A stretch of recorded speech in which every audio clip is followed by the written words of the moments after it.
नमस्कार। आज मैं आपको एक ऐसे व्यक्ति के बारे में बताने वाला हूं जिनका भारत का 15वां राष्ट्रपति बनना लगभग तय है।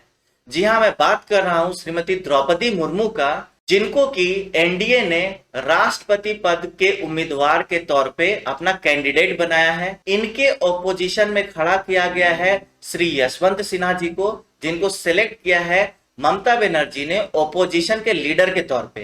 पर यशवंत सिन्हा जी किसी भी तौर पे इतने सम्मानजनक पोस्ट के लिए सुटेबल नहीं है, क्योंकि वो छोटी छोटी बातों पे अपने फॉलोअर्स से ट्विटर जैसे सोशल मीडिया साइट पे गाली गलौज करते हुए पाए गए हैं। आप एग्जाम्पल देख सकते हैं। ऐसा इंसान इतने सम्मानजनक पोस्ट के लिए सुटेबल नहीं हो सकता। खैर, हम अब बात करते हैं श्रीमती द्रौपदी मुर्मू के बारे में। श्रीमती द्रौपदी मुर्मू का जन्म ओडिशा के मयूरभंज जिले के एक बहुत ही छोटे और पिछड़े हुए गांव ऊपरबेड़ा के एक ट्राइबल संथाल फैमिली में हुआ था। इनके पिताजी श्री बिराची नारायण टूटू गांव के मुखिया थे, पर इनके गांव की स्थिति इतनी दयनीय थी कि वहां पे सड़क, पानी और बिजली का भी अच्छे से इंतजाम नहीं था। क्योंकि ये ट्राइबल फैमिली से आती हैं, तो ट्राइबल कम्युनिटी के प्रचलन के हिसाब से इनकी शादी बहुत ही कम उम्र में श्री श्यामचरण मुर्मू से करा दिया गया। पर अपने ट्राइब के प्रचलन के खिलाफ और अपने परिवार के कमजोर आर्थिक स्थिति के बावजूद इन्होंने दृढ़ संकल्प किया कि ये जिंदगी में पढ़ना चाहती हैं और कुछ करना चाहती हैं, और इसी दृढ़ संकल्प के साथ ये भुवनेश्वर चली आई। भुवनेश्वर में इन्होंने रामा देवी वुमेन्स कॉलेज में बैचलर ऑफ आर्ट्स स्ट्रीम में एडमिशन ले लिया। स्नातक कंप्लीट करने के बाद 1979 में ओडिशा गवर्नमेंट के एग्रीकल्चरल डिपार्टमेंट में बतौर जूनियर असिस्टेंट या फिर आप प्योन कह लीजिए, इन्होंने काम करना स्टार्ट कर दिया। 1979 से 1983 तक इन्होंने बतौर प्योन एग्रीकल्चरल डिपार्टमेंट में काम किया। उसके बाद फिर से इन्होंने 1994 में बतौर teacher Shri Aurobindo integral research and education centre में काम करना स्टार्ट कर दिया। वहां पे ये 1997 तक काम करती रही। ये 1997 था जब श्रीमती द्रौपदी मुर्मू ने अपना राजनीतिक करियर स्टार्ट किया और बीजेपी ज्वाइन किया। इनको काउंसलर इलेक्ट किया गया नगर पंचायत में, और उसके साथ साथ ये वाइस चेयरपर्सन बनी रायरंगपुर की नोटिफाइड एरिया काउंसिल में, एनएसी में। उसके साथ साथ इनको वाइस प्रेसिडेंट इलेक्ट किया गया बीजेपी शेड्यूल्ड ट्राइब मोर्चा का। तो अंदाजा लगाइए कि किसी इंसान ने इसी साल या फिर अभी अभी अपने राजनीतिक करियर का स्टार्ट किया हो, और उसके निष्ठा और उसके मेहनत को देख करके उस पर पार्टी इतना बिलीव करती है कि उसको तीन तीन पोर्टफोलियो संभालने के लिए देती है एक साथ।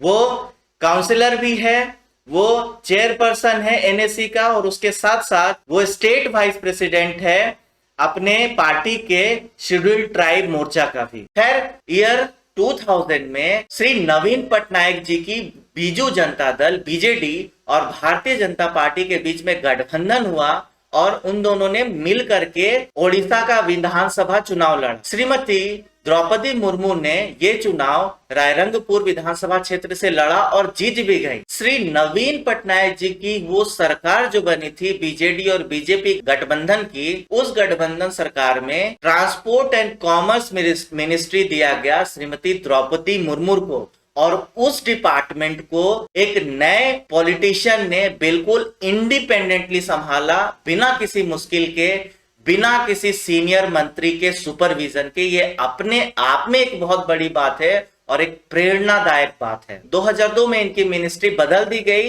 इनको एनिमल हस्बेंड्री एंड फिशरी दे दिया गया। उसको भी इन्होंने इंडिपेंडेंटली संभाला, बिना किसी सीनियर मंत्री के सुपरविजन के। ये अपने आप में ये दर्शाता है कि ये महिला कितनी डेडिकेटेड थी, कितनी स्मार्ट थी। 2004 में बीजू जनता दल ने बीजेपी के साथ अपना बंधन तोड़ दिया। वापस इलेक्शन हुए, बीजेपी ने अकेले लड़ा। श्रीमती द्रौपदी मुर्मू ने फिर से एक बार रायरंगपुर विधानसभा सीट जीती।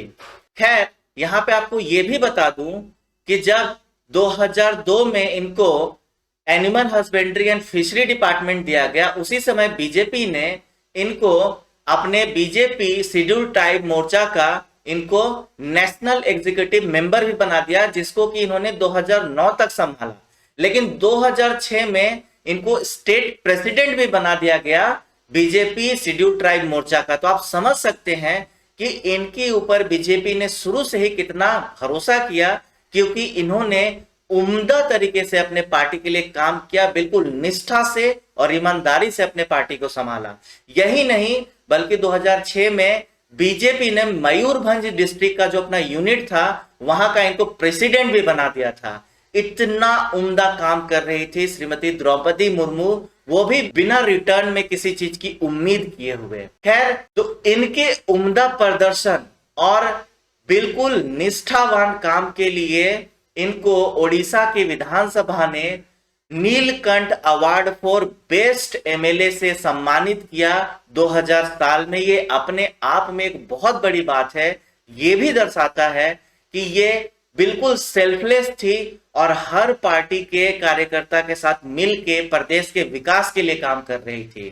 खैर, 2013 में वापस इनको बीजेपी ने इलेक्ट किया अपने शेड्यूल ट्राइब मोर्चा के नेशनल एग्जीक्यूटिव मेंबर के तौर पे, जो कि 2015 तक ये संभालती रही।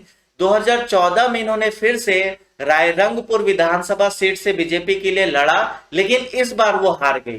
पर इनका भविष्य अब बदलने वाला था। 2015 में बीजेपी ने इनको झारखंड का राज्यपाल बना दिया और इसके साथ बना कुछ इतिहास, क्योंकि इनको राज्यपाल बनाया गया झारखंड का, तो झारखंड की प्रथम महिला राज्यपाल बनने वाली श्रीमती द्रौपदी मुर्मू ही हैं। इसके साथ ही ट्राइबल कम्युनिटी से राज्यपाल बनने वाली पहली व्यक्ति पूरे भारतवर्ष में श्रीमती द्रौपदी मुर्मू ही हैं। और जैसे ही इनको भारत का राष्ट्रपति चुना जाएगा, उसके साथ फिर से एक बार ये इतिहास बनाएंगी। ये पहली ऐसी महिला बनेगी जो कि ट्राइबल कम्युनिटी से भारत का राष्ट्रपति बनेंगी और पहली व्यक्ति होंगी जिनका जन्म आजाद भारत में हुआ और वो भारत के राष्ट्रपति बने। ठीक है, इससे पहले जितने भी राष्ट्रपति बने हैं वो आजादी से पहले उनका जन्म हुआ था, पर श्रीमती द्रौपदी मुर्मू का जन्म हुआ था 20 जून 1958 को। तो इसीलिए आजाद भारत में जन्म लेने वाली और राष्ट्रपति बनने वाली पहली व्यक्ति होंगी श्रीमती द्रौपदी मुर्मू। खैर, इसके साथ साथ मैं एक चीज और कहना चाहता हूं कि श्रीमती द्रौपदी मुर्मू से और अभी करेंटली हमारे 14वें राष्ट्रपति के तौर पे श्री रामनाथ कोविंद जी काम कर रहे हैं, जो कि एक दलित के बेटे हैं।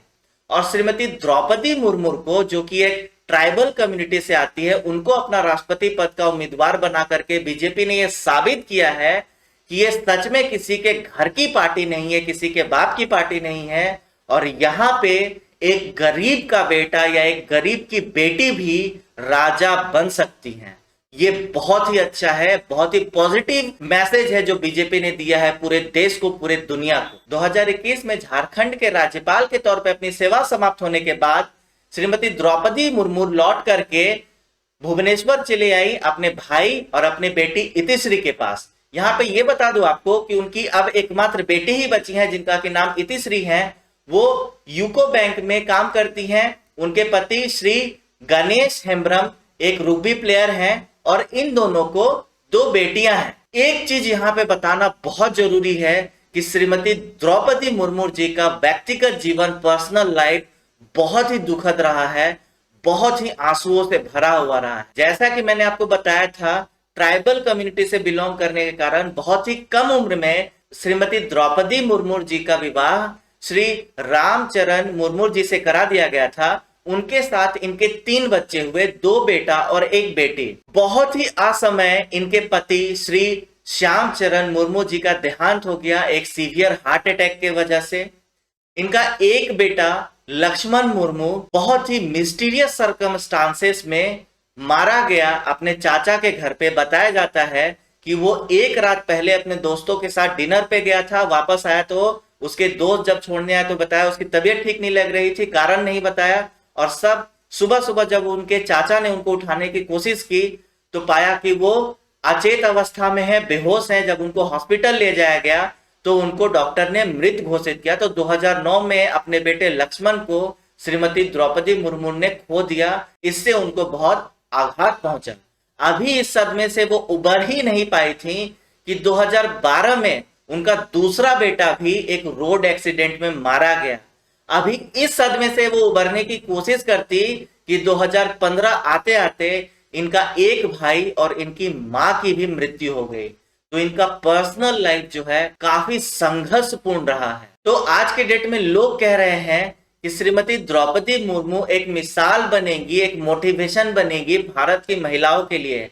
नहीं भाई, सिर्फ महिलाओं के लिए नहीं, जिस तरह का संघर्ष श्रीमती द्रौपदी मुर्मू ने अपने जीवन में झेला है, जिस तरह के संघर्ष को पार करके वो आज तक यहाँ पहुंची हैं, वो केवल औरतों के लिए नहीं, हम मर्दों के लिए भी एक मिसाल है और मोटिवेशन का एक सोर्स है। इतने संघर्ष के बाद एक कठोर पुरुष भी टूट जाए, अपने इतने सारे परिवार के क्लोज लोगों की मृत्यु झेलने के बाद एक पुरुष भी अपना भाव खो बैठे, अपना होश खो बैठे, पर श्रीमती मुर्मू पूरे डेडिकेशन के साथ अपने क्षेत्र की सेवा में, अपने लोगों की सेवा में लगी रही। और यही कारण है कि वो जिनकी भक्त हैं, वो भगवान भोलेनाथ ने उनको ये प्रसाद स्वरूप ही दिया है कि उनको बीजेपी ने राष्ट्रपति पद का उम्मीदवार बनाया है। और मैं ये निश्चित मानता हूं और मेरे लिए ये तय है कि वही राष्ट्रपति बनेंगी। खैर, मेरी तरफ से श्रीमती द्रौपदी मुर्मू जी को पूरी शुभकामनाएं हैं कि वही भारत की अगली राष्ट्रपति बने और इस देश के बहुत सारे युवाओं के लिए प्रेरणा का स्रोत बने। इन्हीं शब्दों के साथ आज का ये वीडियो मैं समाप्त करता हूं। आप सब स्वस्थ रहें, अपने शरीर का ख्याल रखें। नमस्कार और बहुत बहुत धन्यवाद।